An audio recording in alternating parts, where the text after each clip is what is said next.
Et salut à tous, c'est Zorbama et je vous retrouve pour une nouvelle vidéo. Donc on va faire une petite visite entre guillemets de notre Proxmox. Donc j'ai fait 2-3 modifications depuis. Donc j'ai rechangé mon mot de passe sur le route et j'ai refait du coup un test. Donc je vous montrer à quoi ça ressemble.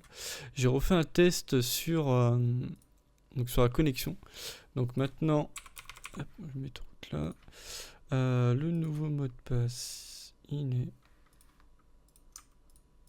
là. Login. Donc là maintenant, voilà, on a. Donc là, maintenant qu'on a mis le double facteur sur celui-ci, on demande bien, voilà, soit si on veut du web haute, soit du recovery key ou bien l'application. Donc je vais récupérer mon code.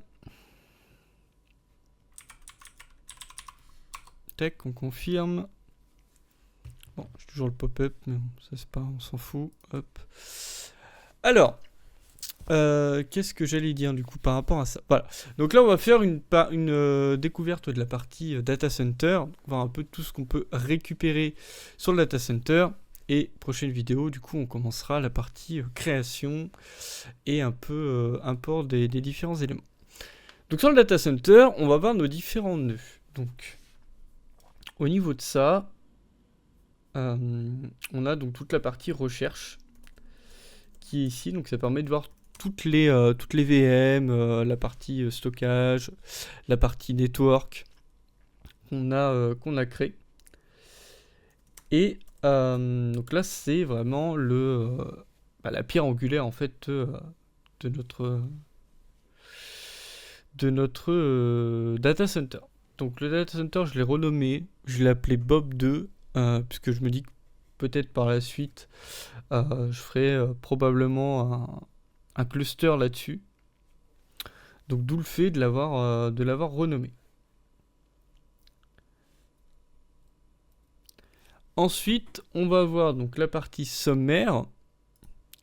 Donc là, on a ici l'état de santé. Donc on nous dit voilà, qu'on a un cluster Bob 2 avec son statut. Au niveau des nœuds, combien sont en ligne, combien sont offline. Bon là, il n'y en a qu'un puisqu'il n'y a qu'un seul nœud pour l'instant. Et au niveau des guests, ça c'est pas mal. Ça va vous dire combien de VM tournent, combien sont stoppés. Et pareil pour la partie conteneur. On va donc aussi avoir toute notre partie ressources, donc avec le CPU, la partie mémoire, donc avec du coup la partie RAM, et la partie stockage, donc avec le stockage qu'on va avoir de disponible. Sur la partie souscription, on nous dit voilà, qu'on n'a pas de souscription et qu'on a au moins un nœud qui est sans souscription. Et ici, on va retomber les informations sur notre nœud avec son adresse, s'il a un support, s'il est en ligne, l'ID d'identification, son nom et sa consommation au niveau des ressources et aussi depuis quand il est mis en route.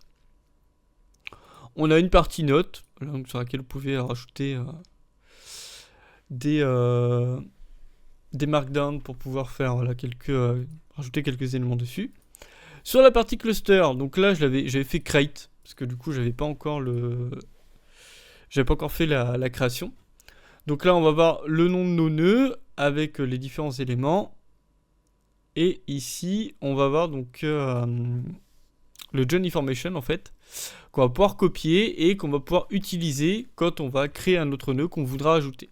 Donc on a l'adresse IP, on a le fingerprint et on a l'information l'information de jonction, de connexion. Je sais pas pourquoi je voulais traduire join, mais bon. Après, donc là, on a le safe.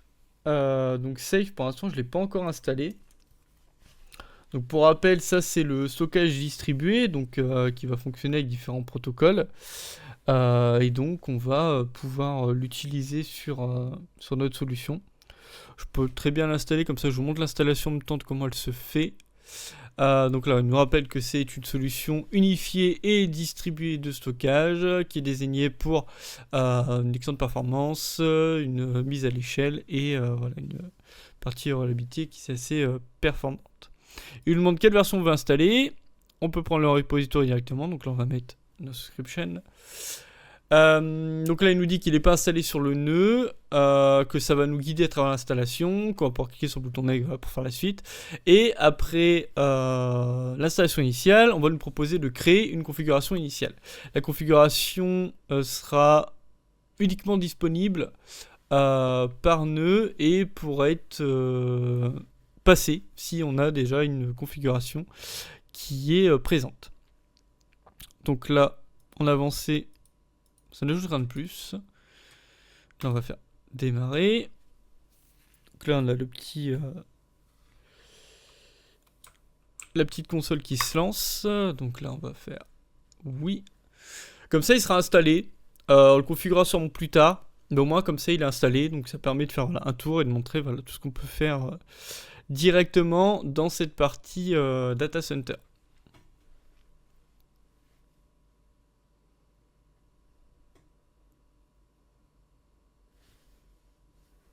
Donc là, il nous dit de passer à la suivante. Alors ici, hop, donc la configuration, donc il demande donc une adresse publique, l'adresse IP du cluster également, et ensuite il nous dit qu'on a un premier moniteur safe, que le moniteur node c'est Bob, et que c'est recommandé d'ajouter d'autres moniteurs, et qu'on pourra les créer à n'importe quel moment dans le monitor tab. Si je coche avancé, on a le nombre de réplicas qu'on peut modifier. Et le minimum de réplicas et le minimum et le nombre de réplicas. Voilà. Ça, on peut pas le modifier. Hop, on va faire next.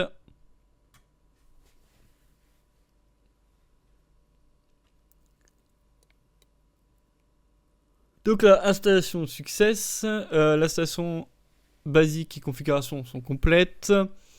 Et ensuite, il nous dit, voilà, pour commencer à utiliser, de l'installer sur les autres nœuds, de créer des moniteurs supplémentaires, additionnels du coup, de créer du coup des safe OSD et des piscines, enfin des pools safe. Donc là, on va faire finish. Donc là, ici, on voit, hop, on a la partie, donc une fois que c'est installé, on a le nombre d'OSD, le nombre de PG. Donc là, en up et en down, donc in ou out. On a le monitor. Donc quand on passe dessus, on a plus d'informations sur ce monitor avec les différents ports qui sont ouverts au niveau de l'adresse. Et le manager avec son adresse et sa version. Là, on a la version du safe. Et ici, on a un warning. Donc là, no additional data. C'est les pools default size.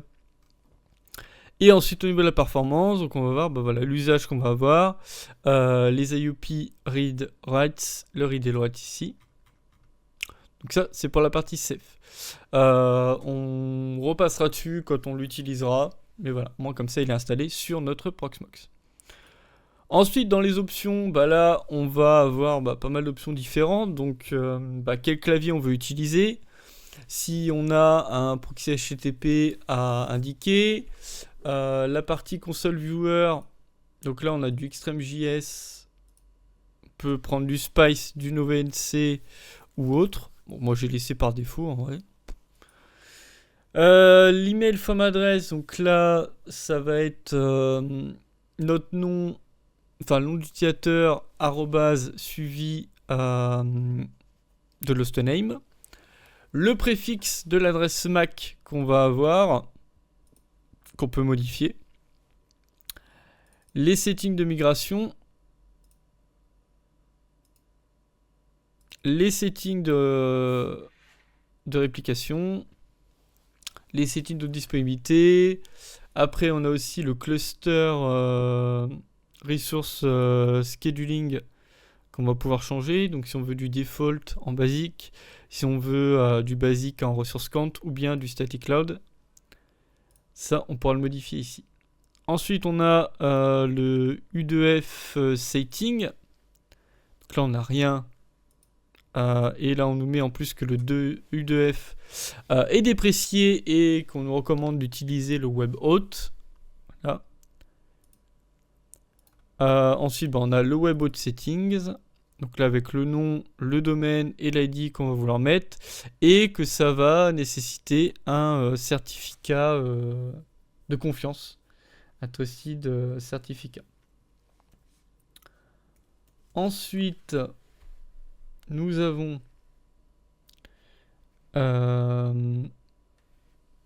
donc la partie U2F aussi, pour précision, c'est donc l'Universal Second Factor. Et du coup, c'est une norme qui va, en fait, qui sert à voilà, sécuriser les comptes en ligne. Et donc, c'est des méthodes du coup d'authentification qui sont plus sûres que le SMS, bien entendu, et qui vont être plus pratiques, on va dire, que l'utilisation par téléphone. Puisqu'en fait, ça va être une clé qu'on va utiliser. Le Flipper 0, par exemple, a cette fonctionnalité-là. Après, ça peut être avec d'autres possibilités, comme par exemple la YubiKey de Yubico qui peut le faire aussi également, et qui permettra du coup de se connecter à son compte en utilisant le double facteur. Donc du coup, c'est la clé qui fera office en fait de double facteur, quoi. Donc ça veut aussi dire que du coup, quand on va le faire, c'est-à-dire que là, votre serveur Proxmox, il faudra qu'il soit à côté directement, quoi. Puisqu'en fait, là, quand vous allez, si par exemple là vous le configurez ici, là, dans le settings, donc là, avec ce qui demande de notifier, et ben, au bout d'un moment, il faudra insérer la clé dans le serveur, sinon ça ne passera pas. Ensuite, on a la bandwidth limite, donc avec la partie default sur la partie migration clone, sur la partie disk move et sur la partie backup restore. Donc ça, on peut laisser par défaut ou le modifier. Ensuite, on a le maximum workers bulk action possible, qui peut être modifié. On va voir le free VMID range qu'on veut attribuer. Là, le tag stick. Donc là, on peut rajouter des tags. Voilà. On peut rajouter un tag avec un backup et un texte directement. L'user tag access. Donc là, on voit qu'il est en mode free par défaut. Là, le listing, je vais lister le none. Et après, les tags qui sont enregistrés, qu'on pourra utiliser derrière. Après, on a la partie storage. Donc là, ça nous explique comment c'est placé. Donc si c'est du partagé ou non, bah là, c'est du coup directement le disque dur de la machine. Et après, on peut en ajouter. Donc on peut ajouter des directories, des LVM. On peut ajouter du NFS, du Samba, du SI, le CFFS, le Proxmox Backup Server, le SXI. On peut rajouter pas mal de choses. Là, si on fait un directory, voilà, il va nous demander l'ID, le nom du directory, la rétention qu'on va voir là-dessus, et le content aussi. Donc, est-ce que c'est une image disk? Est-ce que c'est une image ISO? Est-ce qu'on va mettre du coup des conteneurs template? Est-ce que c'est de l'import, des snipettes, des conteneurs et des backups? Et là, on peut aussi le mettre en partagé là-dessus. Donc là, on en a deux. Donc là, j'ai le directory avec backup, ISO image et conteneur template. Et mon LVM thing avec le disque image et le conteneur. Et je peux très bien les modifier, après les mettre en partagé ou non, quoi. Donc là, en fait, quand ils mettent en partagé, c'est est-ce qu'on va le partager entre les différents nœuds. Voilà. Ça sera aussi utile quand, voilà, si on vient ajouter un NAS ou si on vient directement brancher un nouveau stockage dessus. Donc là, je pense au MacBook Station, par exemple, de Western Digital. Bah, si je viens le brancher à l'arrière de ma machine qui est genre Proxmox, il va le détecter et je pourrais très bien dire, bah ok, ça du coup, le notifier dans quoi ça va être, le préparer et ensuite dire, bah ok, c'est du partagé parce que c'est dans le réseau, donc les gens pourraient taper dessus. Voilà. Ça peut être une possibilité. Après, donc là, on a la partie backup. Donc là, c'est ici qu'on va pouvoir lancer nos différents backups. Donc avec savoir si on fait un seul nœud ou tous les nœuds. Quel stockage on va utiliser pour les faire. Ici, on peut déjà faire le cron job, donc le schedule.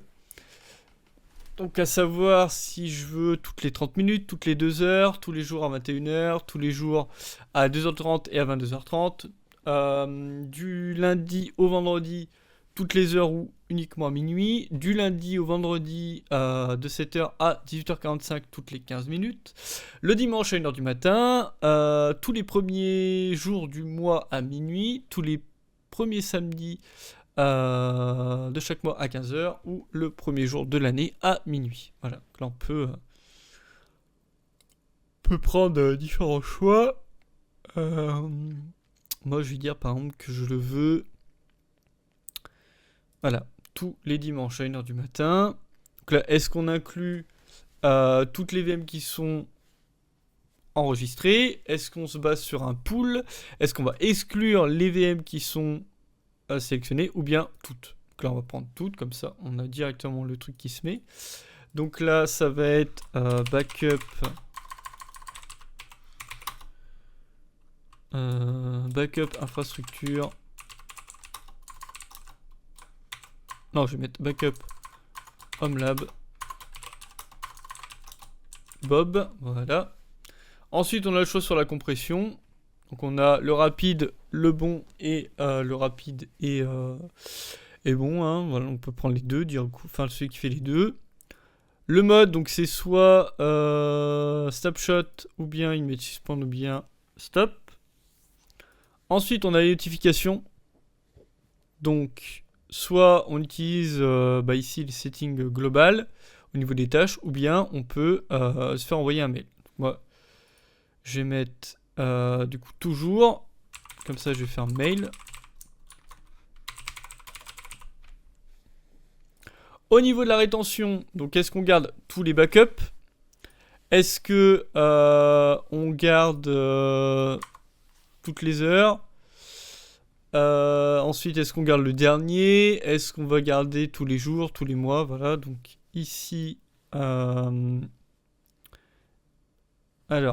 là, ici, je vais juste regarder l'aide. Donc, garde les derniers... Ah, voilà, c'est ça, garde les derniers backups là-dessus. Ah, voilà, c'est ça, garde les backups. Ok, voilà, c'est ça que je vais être sûr de comprendre. Donc là, ça précise que si on fait keep all, donc si on garde tout, ce qui est logique. Ensuite, on a gardé les derniers, donc là on va mettre le chiffre. Donc c'est un peu comme on avait sur Home Assistant. Par exemple, je vais dire, en fait, tu gardes les 4 derniers backups sur cet exemple. Ensuite, sur les heures, c'est garder les backups pour les, mettons, 30 dernières heures. Donc là, s'il a plus d'un backup pour une seule heure, seulement le dernier sera gardé. Pareil pour les jours, donc là on met le nombre de jours, on met le nombre de semaines. Ensuite, là, on a la partie pour les mois, on a la partie pour l'année. Voilà. C'est comme ça que ça va fonctionner. Donc là, ce qu'on va faire, c'est qu'on va dire que je veux garder...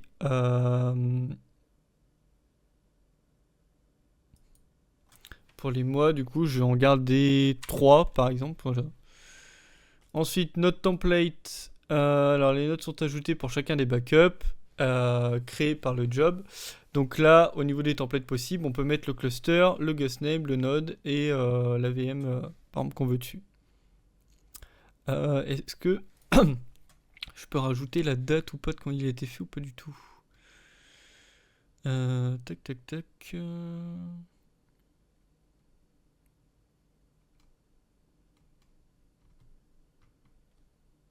Bon, on verra comment ça se présente. À la limite, je pourrais la renommer derrière. Alors, avancer, donc là, est-ce que... Alors du coup, là, c'est pour utiliser dans le Notification Matcher. Ensuite, est-ce qu'on met une limite sur la bandwidth? Là, ça va être les run.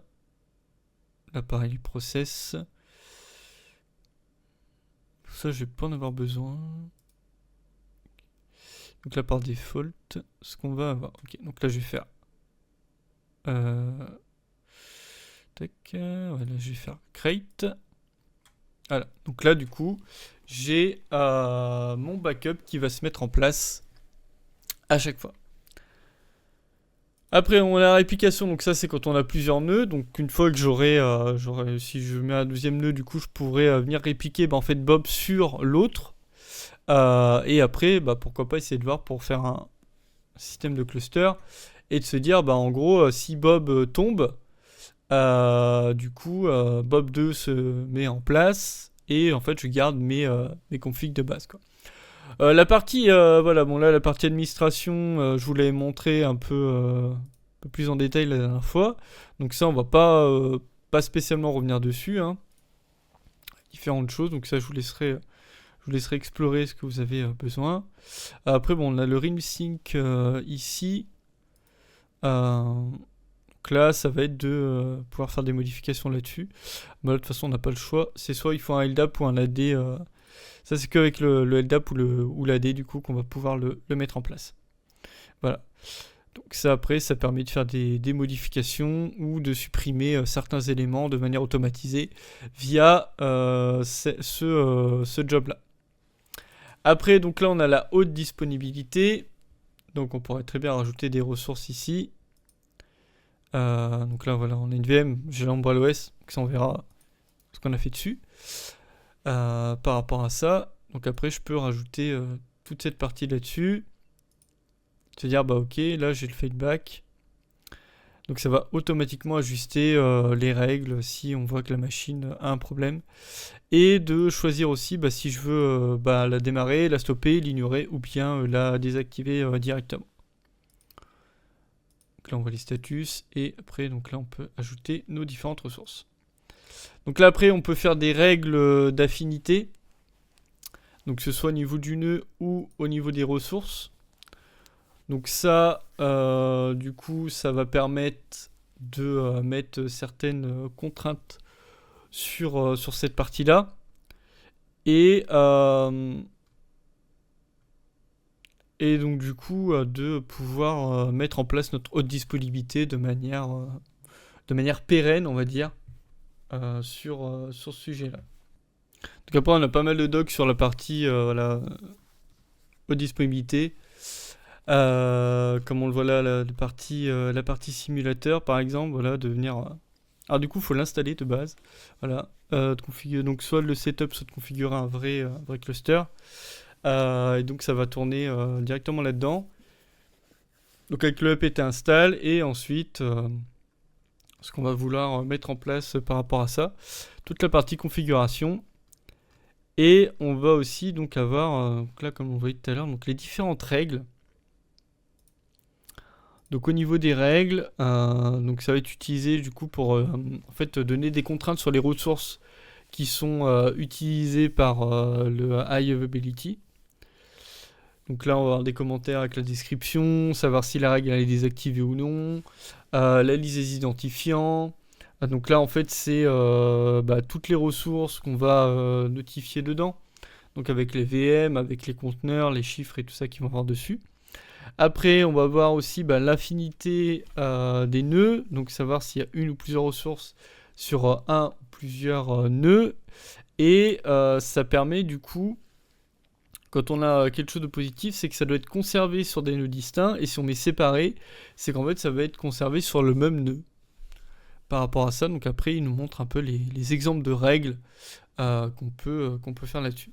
Ils expliquent aussi que une ressource achat, ça va s'exécuter sur n'importe quel nœud du cluster, et mais ça peut être fréquent, voilà, qu'on la mette sur un nœud spécifique. Donc du coup, ça peut être implémenté de cette manière-là. Donc là, il y a pas mal de choses à voir au niveau des règles.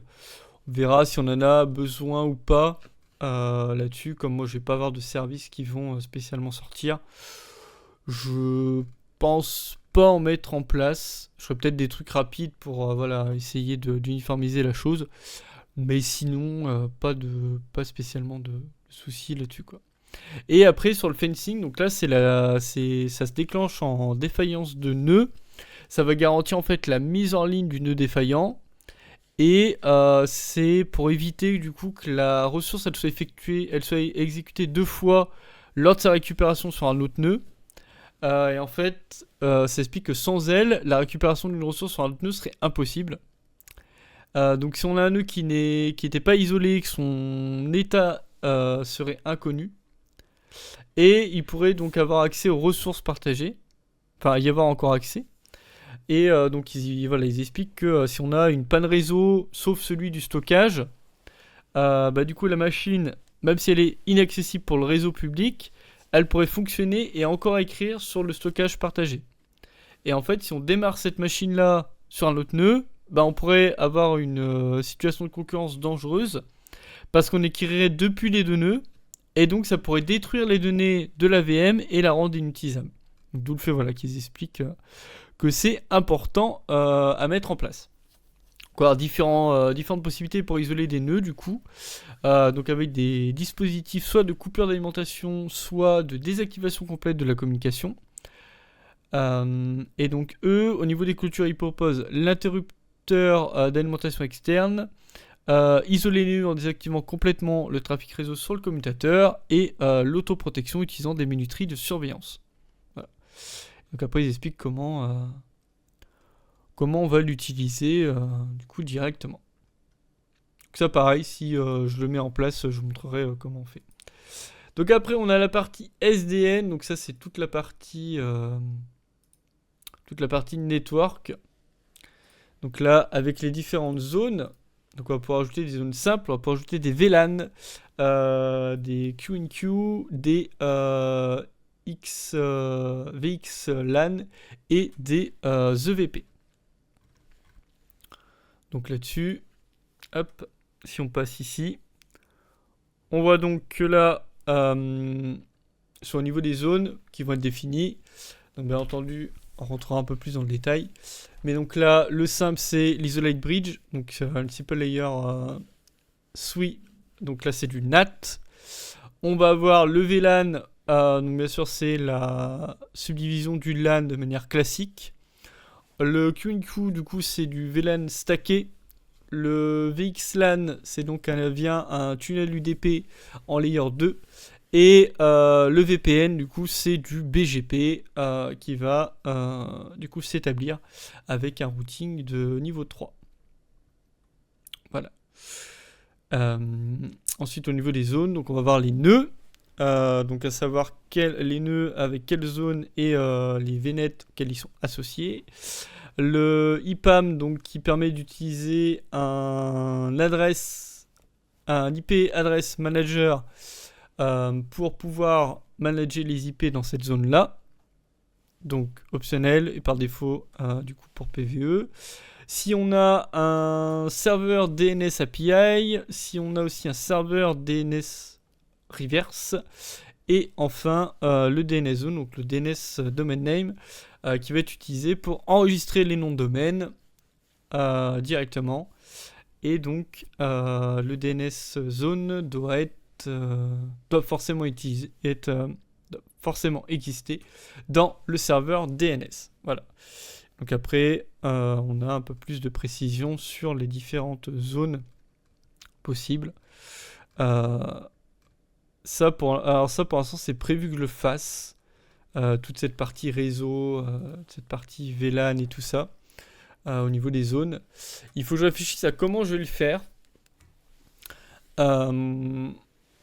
Et aussi à savoir si, en fait, comme je compte après, dans mon infra par la suite, racheter une autre machine, comme j'avais expliqué, pour faire du pfSense, du Home Assistant et du FreeGate, c'est de me dire, du coup, en fait, après, c'est d'utiliser du coup le firewall pfSense pour gérer en fait toutes mes règles et après venir les balancer en fait sur Proxmox. Donc voilà, il y aura un peu de travail à faire là-dessus. Donc là, on peut voir qu'on peut faire nos VNet. Je pense que je ferai sûrement des zones de test, genre un peu comme j'avais fait avec mon autre mon lab que j'avais sur VMware. Et je pourrais très bien faire des zones, genre pour tester des services ou quoi. Du coup, de les mettre dans des zones à part, avec des adresses IP du coup directement. Mais ouais, de gérer ça comme ça, quoi. Donc là, si on fait simple, là, on va voir l'idée, on va voir un peu les nodes qu'on va vouloir ajouter et l'IPAM qu'on va vouloir mettre derrière. Si on fait un VLAN, donc là on a le bridge qui va être demandé, l'ID aussi dessus. En avancé, on va voir le serveur DNS qu'on peut rajouter ici, le serveur DNS reverse et la DNS zone. Sur simple, on l'avait ça ou pas? Voilà. Alors sur le simple, du coup, voilà, on va pouvoir avoir notre toujours le serveur DNS et aussi d'indiquer si on veut du coup de l'automatique DHCP ou pas. Le QNQ, voilà, on a ces possibilités là qui vont être affichées. Et le protocole aussi qu'on va vouloir choisir.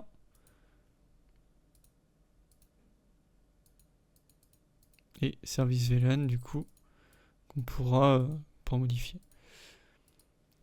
XVLAN, donc là on aura le peer address list et le reste à notifier ici avec toujours les mêmes fonctionnalités sur l'avancée. Et le VPN, voilà, on a toutes ces configs là avec le contrôleur qu'on va devoir notifier et ces différents éléments. Je pense pas qu'on aura de gros zones à faire. Moi je vais juste essayer d'uniformiser en fait toute ma partie, mon réseau IoT principalement. Donc la plupart des serveurs, je veux qu'ils soient accessibles sur ce VLAN là. Et après voilà de pouvoir les contrôler avec mon PC directement. Comme ça ils seront dans le même réseau que Home Assistant, ils seront dans le même réseau que FreeGate. Et après bon voilà, c'est le PSM qui va chapeauter tout ça, mais ça permettra voilà d'un peu plus diversifier les différentes choses et aussi de bloquer des flux au niveau de ça, quoi. De leur permettre d'accéder à internet pour récupérer, par exemple de pas laisser internet rentrer ou ce genre de trucs, quoi. Donc là on voit ici les VNet, ça c'est faut forcément avoir des zones et si on veut isoler des ports ou non sur cette partie avancée. Et pareil pour les subnets qui seront là pour créer. Dans les options après on va pouvoir ajouter des contrôleurs. Donc là pour le VPN, le BGP et l'ISIS. L'IPAM on a Netbox et PHP LPAM. Et ici on peut ajouter du coup DNS. Donc là on voit Power DNS par exemple, sur lequel on pourrait s'appuyer.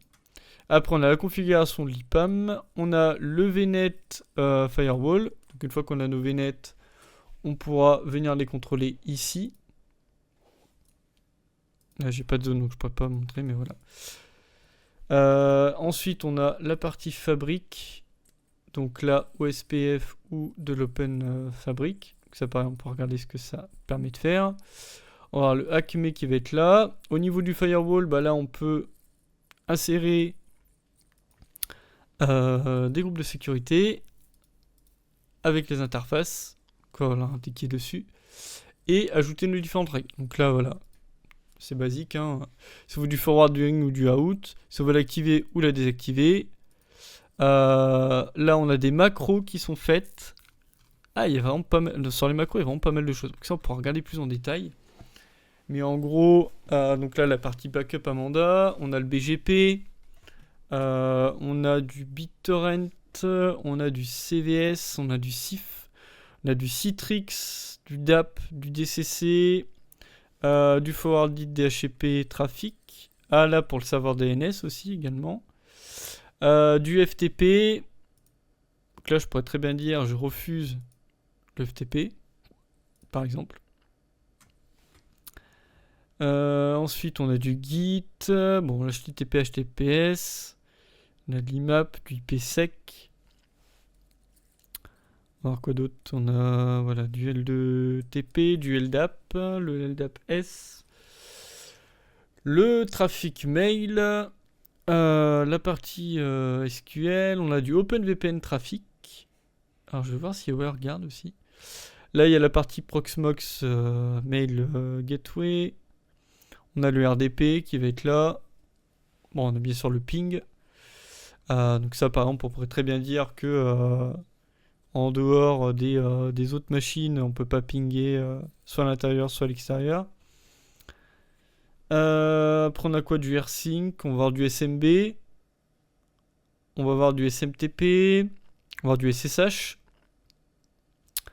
du syslog. Voilà, on pourrait très bien interdire aussi le telnet. Les deux, par exemple, on pourrait très bien dire que le telnet c'est interdit. Voilà, du web. Ah, il n'y a pas WireGuard dedans. Ok. Donc voilà, donc après on pourra voir un peu comment les mettre en place. Donc ça c'est les macros. Par exemple si je fais ça, voilà. C'est un macro uniquement sur Telnet. Et après je peux aller filtrer avec du protocole. TCP, UDP, ICMP. Voilà, on va voir le GP, le RDP qui va être là. Voilà, après je peux venir taper les protocoles qui m'intéressent. Et dire si j'accepte ou si j'accepte pas telle ou telle chose. Donc ça pareil, ce sera un gros travail de réflexion là-dessus. Donc quand je les mettrai en place, je vous montrerai un peu ce que j'ai mis en place pour la configuration. Là c'est juste que comme par la suite je vais intégrer un PS7 avec beaucoup plus d'options dessus, est-ce que je fais quelques règles basiques ici ou est-ce que je crée du coup des règles, enfin où je créerai toutes mes règles du coup directement sur pfSense quoi. Donc là il nous demande si on veut activer ou pas le firewall. Et après voilà les input policy. Donc là on peut mettre drop, output, on peut accepter, et forward on peut accepter ou on peut mettre drop. Voilà. Je peux mettre ça. Security group. Donc là, savoir si on va rajouter un groupe. Et les différentes règles. Donc là, comme on l'a vu ici, voilà, on était inséré. On peut choisir le groupe qu'on avait. Et voilà, on pourrait très bien faire voilà, des configurations avec un groupe. Donc là, si je mets, on va mettre firewall. Tac. Je vais créer. Je prends ce groupe là, je fais ajouter. Et là, j'aurai toutes mes règles que je pourrais ajouter. Aussi avec un système de log qu'on voit là. Et donc après si je vais là, je peux très bien dire voilà, tu prends firewall, je fais ajouter et il serait donc ici directement. Et donc après avec un système du coup de déplacement par rapport à la priorité. Après on a des alias, donc avec du coup le nom et l'IP ou le CIDR qu'on va vouloir mettre. On a l'IPsec. Donc là, on va créer un groupe IPsec. Ensuite, on va ajouter et le modifier. On va voir les métriques du serveur. Donc, soit avec du graphite, soit avec du FluDB, soit avec de l'open télémétrie. Donc là, on pourra mettre en place un FluDB là-dessus. Le mapping des ressources. Donc, si on ajoute des devices PCI et si on ajoute des clés USB. Donc, à savoir, voilà, si on veut faire du pass-through pas. Hop, pour un device spécifique. Ça va être utilisé aussi pour le port, voilà, pour les ports. Ça va être utilisé notamment quand on vient faire sur Proxmox, quand on va faire du Home Assistant. Du coup, la gateway, elle sera pas forcément mise dessus, donc on pourra l'ajouter ici, après la rajouter dans la VM. Qu'elle soit détectée. Et pareil, quand on va faire du FreeGate, si on vient installer la clé chorale de Google, il faudra forcément faire du pass pour que ce soit utilisé dessus. Donc là après on a le directory mapping, les notifications. Donc là on a des mails to root, donc notification target, donc soit avec du Gotify qu'on pourra ajouter sur le serveur, soit du SendMail, soit du SMTP, soit du Webhook. Voilà. Donc ça, on pourra regarder ce qui peut être intéressant de mettre. Le SMTP, je ne le mettrai pas. Là, voilà, je peux mettre aussi que je veux un envoi mail par rapport à ça. Et les notification matcher, donc avec les différentes règles qu'on va vouloir avoir quand on a des notifications nécessaires. Et après le support, bon là c'est la partie que je n'ai pas accès, puisque je n'ai pas de souscription. Donc voilà un peu pour le tour d'horizon qu'on va avoir au niveau de la machine. il y a des fonctionnalités qu'on mettra sûrement en place, enfin qu'on mettra forcément en place. D'autres que je mettrai pas en place dessus, puisque voilà, j'aurais pas spécifiquement le besoin nécessaire. Donc voilà, là je voulais montrer un peu tout ce qu'il y avait. Ceux qui seront mis en place, voilà, on rentrera un peu plus dans le détail de ce qu'il est possible de faire. Et il y en a d'autres où voilà, là je vous ai juste montré. Donc après, si par la suite vous voulez le faire chez vous, enfin peut-être regarder un peu la doc que vous allez vouloir utiliser et mettre en place. Donc merci à tous d'avoir suivi cette vidéo. C'était Zorobama. J'espère que ce petit aperçu rapide du data center vous a plu. Bien entendu, je montrerai d'autres vidéos sur cette partie par la suite. La semaine prochaine, du coup, on verra tout ce qu'on peut faire au niveau du node. Donc avec les différentes possibilités et fonctionnalités. Comme on a pu le voir ici avec le data center. Et ensuite, on passera à la création des différents services sur notre petit Proxmox. Donc merci à tous d'avoir suivi cette vidéo. C'était Zorobama. Et on se retrouve dans une prochaine vidéo. Merci à tous.